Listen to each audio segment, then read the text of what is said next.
আপনি আর কষ্ট পাবেন না বড় বৌদিদি। মা বলেন সকলকে হাসি খুশি থাকতে। দেখেছো, ও কিন্তু একদম ঠিক কথা বলল। আমি কিন্তু সত্যি বলছি দিদি, সংসারের কাজকর্ম আমি তেমন কিছুই জানি না। তোমাকেই কিন্তু সব শিখিয়ে পড়িয়ে নিতে হবে আমায়।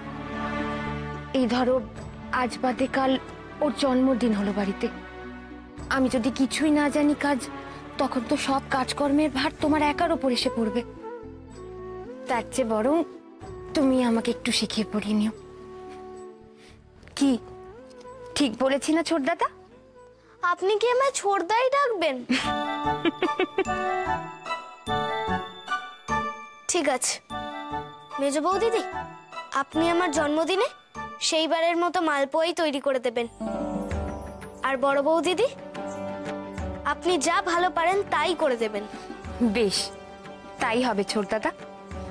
দেখেছো তো দিদি, ছোট দাদা কিন্তু এখন থেকেই আমাদের কাজের ভার দিয়ে দিল।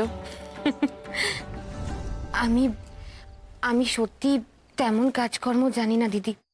ওই পোশাকি খাবার দাবার কিছু বানিয়েছি মাত্র। আসলে কি জানো, কলকাতায় না মা আমাকে সেভাবে রান্নাঘরে ঢুকতেই দিত না। আমি বলি কি, আমি যা জানি আমি তা তোমায় শেখাবো, তুমি যা জানো তুমি তা আমায় শিখিও। আমি তবে যাই বৌদিদি, আপনারা কথা বলুন। কেন, থাকো না। থাকো সুভাষ। আচ্ছা ভাই, আমি কি তাহলে তবে এবার থেকে তোমাকে দিদি বলেই ডাকবো? তুমি তো আমার থেকে বয়সে বড়। বেশ, তাই বলো। আমি যখন সুভাষকে ছোট দাদা বলবো বলে ঠিক করেছি, তখন সবাই সবাইকে দাদা দিদি বলে ডাকতে পারে, কি তাই না? আমি জানি আপনি আমাকে নিয়ে ঠাট্টা করছেন, তাই তো? পাগল নাকি? তাহলে আর আমার রক্ষে থাকবে? তোমার মেজ দাদা আমাকে বকবেন না? কখনো না। আমার মেজদাদা খুব ভালো, কাউকে কোনো দিনও বকেনি।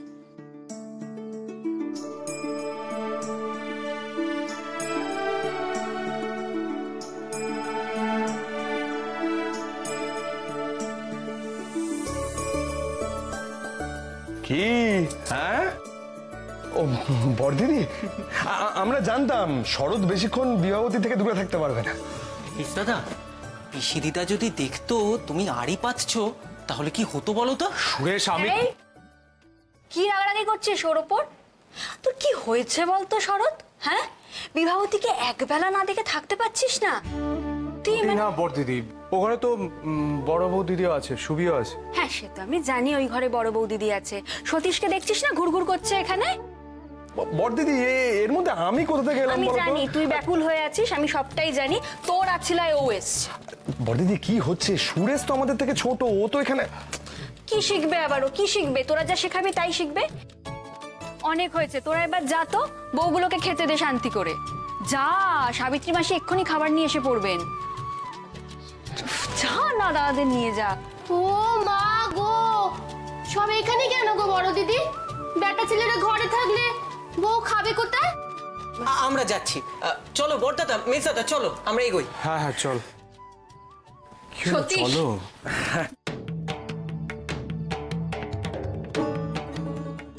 চলো খাবার নিয়ে। বৌদিদি, হ্যাঁ বৌদিদিদের খিদে পেয়েছে তো। হ্যাঁ, এই তো আমরা খাবার নিয়ে যাচ্ছি। আজও ওনারা আলাদা খাবেন বড়দিদি? সুবি, আজ তোরা নতুন এসেছে আমাদের বাড়িতে, আজকে আলাদা খাক। আর তুই আর দেরি করিস না, নিচে পাত পড়েছে, তুই চলে যা। আর শোন, তোর মেজদাদাকে বলিস তোর বড় জামাই বাবুকে গিয়ে ডাকতে, আর বলরাম কাকাকে বলিস একটা চেয়ার টেবিলের ব্যবস্থা করতে, কেমন? আমি এক্ষুনি আসছি বৌদিদের খাইয়ে। যা, চলো গো।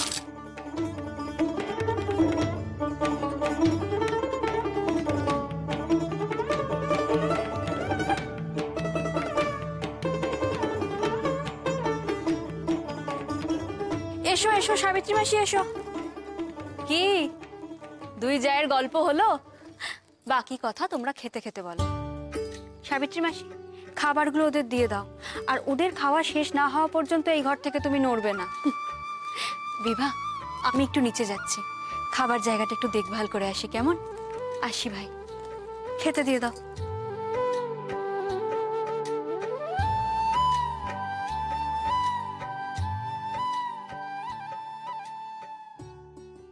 হে কি, আপনি এখনো এখানে? নিচে তো পাত পড়েছে।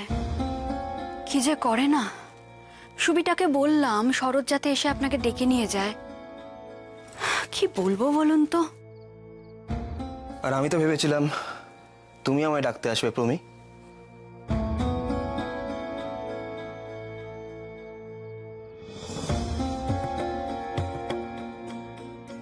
কি ব্যাপার বলো তো? আমি যখন থেকে এসেছি তোমার তো দেখাই পাচ্ছি না। খুব রেগে আছো বুঝি? আমার কি আর আপনার উপর রাগ করার উপায় আছে বলুন? কি জানেন তো, রাগ তার উপর করা যায় যে সেই রাগের অর্থ বোঝে। আপনি তো আর দেশে ফেরারই প্রয়োজন বোধ করলেন না। খুব অভিমান হয়েছে বুঝি? আরে বাবা, আমি বললাম তো ওখানে ওখানে আমি এত কাজের মধ্যে। অনেক কাজ আপনার। অনেকবার চিঠি লিখলে তারপর একটা চিঠির উত্তর পাই। সত্যি কথা বলতে আমি না ঠিক বুঝতে পারি না, জানেন? আপনি সত্যিই ব্যস্ত নাকি আপনার জীবনে আমার প্রয়োজন ফুরিয়েছে? প্রমি, এসব কি কথা? রাগের মাথায় তোমার কথার কোনো ঠিকই থাকে না দেখছি। আরে বাবা, আমি বললাম তো, আর এই কয়েকদিন এইভাবেই কাটবে। অ্যাকচুয়ালি আমি একটা নতুন ব্যবসা শুরু করার কথা ভাবছি এই ব্রিটিশ কোম্পানিদের সঙ্গে। আর ব্রিটিশ কোম্পানি মানে বুঝতেই পারছো, কোনো ছোটোখাটো ব্যাপার নয়। বড় জামাইবাবু, আরে শরৎ বাবু যে, এসো এসো বসো। তোমার তো দেখাই পায়নি এতক্ষণ। By the way, congratulations mister brother in law. Thank you mister brother in law. চলুন নিচে চলুন, সকলে খেতে বসে পড়েছে। হ্যাঁ তা যাবো, কিন্তু ভাইয়া আমি কিন্তু মাটিতে বসে খেতে পারবো না, মানে আমার অসুবিধা হয়। না না, আপনি হলেন এ বাড়ির বড় জামাইবাবু। আপনার সুবিধা অসুবিধের কথা না ভাবলে মা কি আমাদের রক্ষে রাখবেন? আপনাকে মাটিতে বসে খেতে হবে না, আপনার খাবার ডাইনিং টেবিলে দেওয়া হয়েছে। তবে হ্যাঁ, বাঙালি খাবার কিন্তু। Thank you so much. কিন্তু একটা সত্যি কথা বলবো ভাইয়া, আমি না রাত্রিরে একদম ভাত খেতে পারি না, খুব অসুবিধা হয়। অ্যাকচুয়ালি এতদিন ওখানে লাইট ফুড খেয়ে তো অভ্যস্ত। রমি, একটা রিকোয়েস্ট, আমার জন্য কিছু লাইট খাবার এনে দেবে এই ঘরেই প্লিজ। আমি এক্ষুনি দেখছি।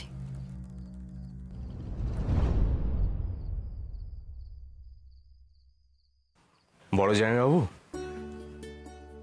সাহেবি খাবার খেতে খেতে আপনি তো আমাদের দেশের খাবারের স্বাদটাই ভুলে গেছেন।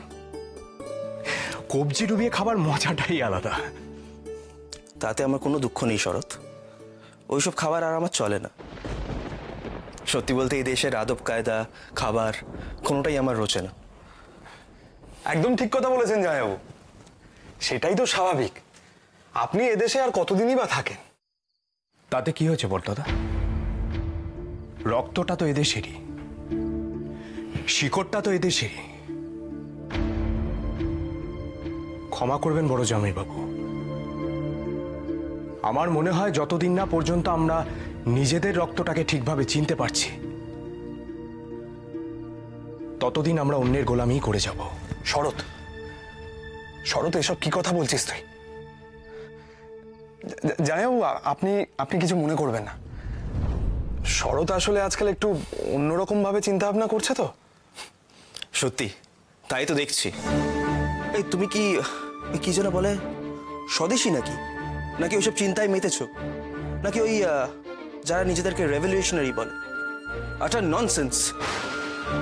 এসব হুজুক কবে যে থামবে কে জানে। হুজুক কেন বলছেন? বলুন দেশের প্রতি ভালোবাসা।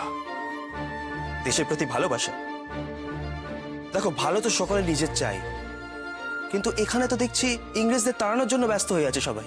আরে যেই গভর্নমেন্ট তোমাদের জন্য এত ভালো কাজ করছে, যাদের কাছ থেকে এত কিছু শেখার আছে, হঠাৎ তাদের তাড়াবে কি জন্য? শরৎ, শরৎ তুই কি শুরু করেছিস? কেন তাড়াবে না?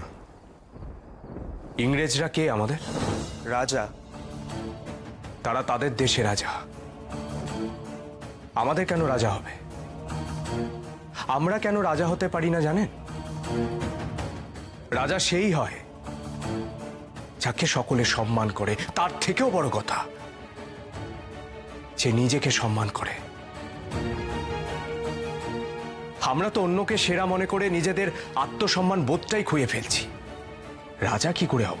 শরৎ, কি শুরু করলি বলতো তুই? এবার একটু থাম। জামাইবাবু, আপনি দয়া করে শরতের কথা কিছু মনে করবেন না। আমি আপনার জন্য খাবার নিয়ে এসেছি। আসলে বাড়িতে তো কেউ জানতো না, তাই বুঝতে পারিনি। আজকে এই টোস্ট অমলেট আর এটুকু দিয়েই আপনি আজকে দিনটা চালিয়ে নিন। এনাফ। শোন, জামাইবাবুর সঙ্গে কেউ এভাবে তর্ক জোড়ে? শরৎ, বাবা মা জানতে পারলে কি হবে ভাবতে পারছিস? প্রমি, শরৎকে কিন্তু একটু বোঝাও।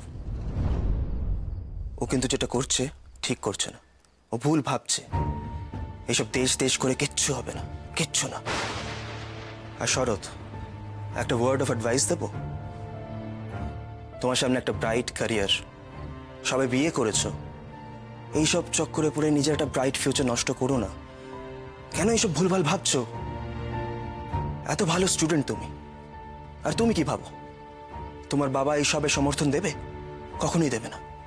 এই যে জামাইবাবু, এতক্ষণে আপনি একটা ঠিক কথা বলেছেন। এবার বুঝলি তো শরৎ, সকলে কেন তোকে এক কথা বলে? আপনি একটু বুঝিয়ে বলুন তো ওকে। দেখলি তো শরৎ, আমি এবার তোর বউয়ের সাথে কথা বলবো, যাতে ও তোকে কোনো ভুল পথে যেতে না দেয়।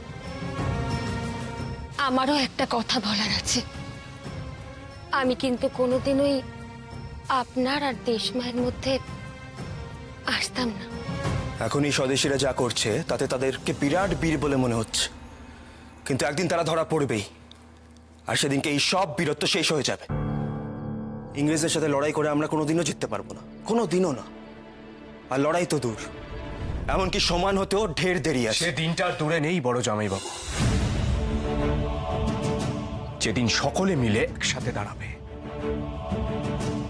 সেই দিনটা আসবেই।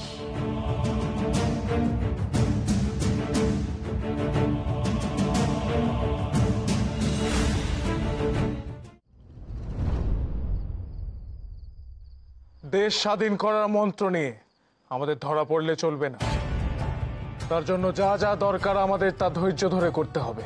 সেটাই তো করতে চাইছি যতীনবাবু, কিন্তু ওরা, ইংরেজরা আর কিছু ভারতীয়রা মিলে আমাদেরকে শেষ করে দিতে চাইছে। সে তো ওরা চাইবেই, আর যা যা হয়েছে তা বারবার হবে।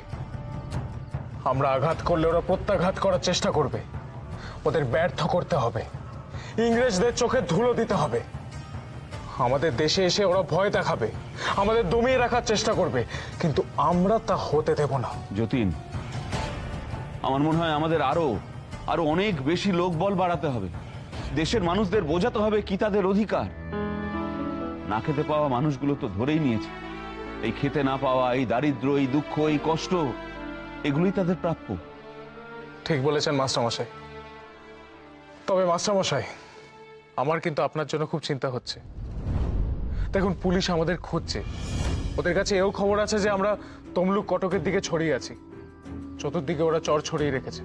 আর আজ তো আমি তমলুকের কাছে জামাইবাবুর কাছে ধরাই পড়ে গেছিলাম। সুবীর বাবা জানকীনাথ বাবুর কাছে। তারপর পুলিশে ধরিয়ে দিতে পারেননি। দেশের জন্যই হোক বা সম্পর্কে খাতিরেই হোক, কিন্তু আমার ভয় একটাই, সুবি ছোট মানুষ, ওর মনে দেশের জন্য, স্বদেশীদের জন্য এক অন্য জায়গা রয়েছে। আজও অনন্ত দাদের বাঁচিয়েছে। আমি জানি ও হয়তো সত্যি কিছু বলবে না কাউকে, কিন্তু পুলিশ যদি সন্দেহ করে জিজ্ঞাসাবাদ করে ওকে, ও যদি আপনার কথাটা বলে দেয় তাহলে। না না মাস্টারমশাই, এত বড় ঝুঁকি নেওয়া কিন্তু আপনার পক্ষে ঠিক হচ্ছে না। দেখুন, আপনার মেয়েটা এখনো ছোট, এই অবস্থায় আপনি চাকরি হারাতে পারেন, বদলি হতে পারেন, এমনকি দাগী আসামি অর্থাৎ রাষ্ট্রদ্রোহীদের আশ্রয় দেওয়ার জন্য আপনার জেল হাজতও হতে পারে। যতীন, এ সমস্ত কিছুর বিনিময়েও যদি স্বাধীনতা আসে, আসুক না। দেখুন মাস্টার মশাই, আমি জানি আপনি আমাদের সঙ্গে আছেন, কিন্তু আপনি যে সরাসরিভাবে আমাদের সশস্ত্র বিপ্লবের সঙ্গে যুক্ত নন। কিন্তু আমাদের জন্য আপনি আর বৌঠান যে কেন এতটা ঝুঁকি নিচ্ছেন, আর আমরাও হয়েছি সেরকম। আশ্রয়ের কথা মনে পড়লেই আমরা আপনার কাছেই আসি। এসব কথা থামাও যতীন। আমার তো এতেই আনন্দ যে তোমরা যারা নিজেদের প্রাণ পর্যন্ত দেশের জন্য নিবেদন করে দিতে পারছো, তাদের আশ্রয়টুকু দিতে পারছি। বেণীমাধব বাবু, দিনে দিনে কিন্তু ইংরেজ তাদের শক্তি আরো বাড়াচ্ছে। তাদের সঙ্গে লড়াই করে ওঠা কিন্তু মুশকিল হয়ে যাচ্ছে। আমাদের উপর নজরদারিও বাড়ছে। জানেন বোধহয়, টেগার্ড সাহেব পুলিশের বড় কর্তা, যিনি আমাদের মতো বিপ্লবীদের জন্য বিশেষভাবে এসেছেন, তার ডান হাত একজন ভারতীয়, শামসুল আলম। আমাদের জীবন দুর্বিষহ করে দিয়েছে এরই মধ্যে। এই শামসুল আলমের জন্যই বারিন বাবু উল্লাসকর এদের দীপান্তর হল।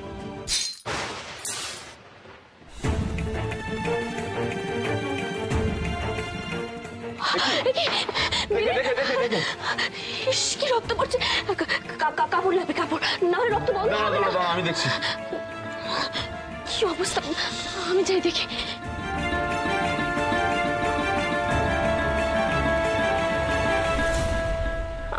আমি ব্যান্ডেজ করে দিচ্ছি।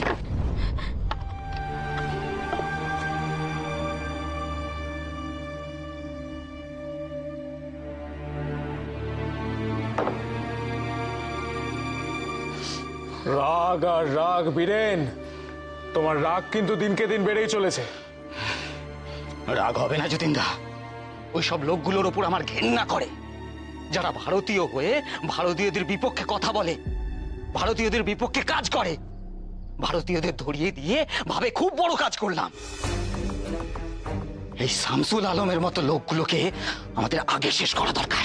সবই তো বুঝলাম, কিন্তু এইভাবে রাগ করে বৌঠানের যে একটা গ্লাস ভাঙলে, নিজের হাতটা কাটলে, কিন্তু দেখো শামসুল আলমের কিন্তু কিচ্ছু হলো না।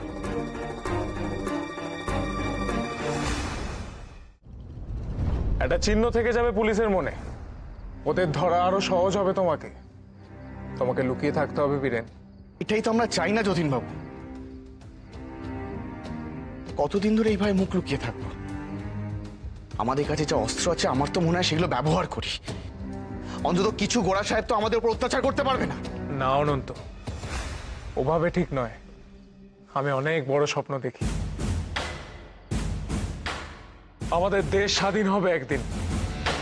আমরা বড় রকমের অস্ত্র সহযোগিতা জোগাড় করব ইংরেজদের বিরুদ্ধে লড়ার জন্য। কিন্তু সে তো একদিনে হবে না, তার জন্য পরিকল্পনা চাই। প্রথম ধাপ দেশের চেতনা। আগে সকলকে ভেতর থেকে নাড়া দিতে হবে, দেশকে স্বাধীন করতে হবে। দ্বিতীয় ধাপ দল বেঁধে খণ্ডযুদ্ধ, এবং শেষ দেশ জুড়ে সশস্ত্র গণ অভ্যুত্থান। একেবারে ভিত্তি নাড়িয়ে দেব ইংরেজ সরকারে। তারা জানবে আমাদের আসলে কতখানি ক্ষমতা। আমরা আর মরে মরে বাঁচব না, মেরে তবে মরব। একবার যদি সমস্ত ভেদাভেদ ভুলে গিয়ে দেশের মানুষ সকলে একজোট হতে পারত, কেউ আর আমাদের টুকরো টুকরো করে দেওয়ার সাহস দেখাতে পারতো না। বন্দে মাতরম, বন্দে মাতরম। এবার তোর মরা গাঙে বান এসেছে, জয় মা বোরে ভাষা তোরি। এবার তোর মরা গাঙে বান এসেছে, জয় মা বোরে ভাষা তোরি। ওরে রে ওরে মাঝি, কোথায় মাঝি প্রাণপণে ভাই ডাক দে আজি। তোরা সবাই